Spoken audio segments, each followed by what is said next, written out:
Pagpasok, makikita sa right side ang dramatic tableau ng crucifixion. Bagamat may dilim ng kapighatian, naroroon ang sinag ng dakilang pag-ibig ng Diyos. Sa left side naman ay nakagayak ang Hermano image ni San Juan Bautista. Mapapansin ang pillar with details painted in brownish gold and white.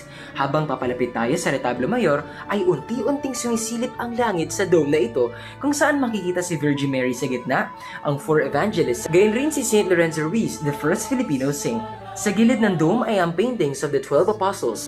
Sa retablo mayor, natuwa akong makita na halos sa mga saints na malapit sa puso ko ay naririto.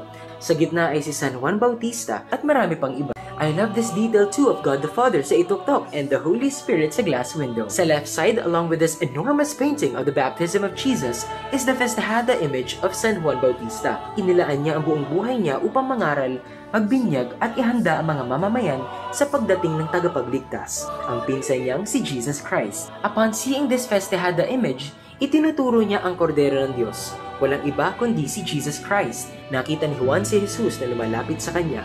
Sinabi niya, "Tingnan ninyo, siya ang kordero ng Diyos na nag-aalis ng mga kasalanan ng sanlibutan." Ang dami nang nakikinig sa kanya.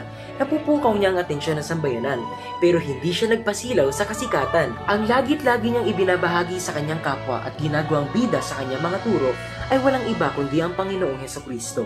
Ang galing!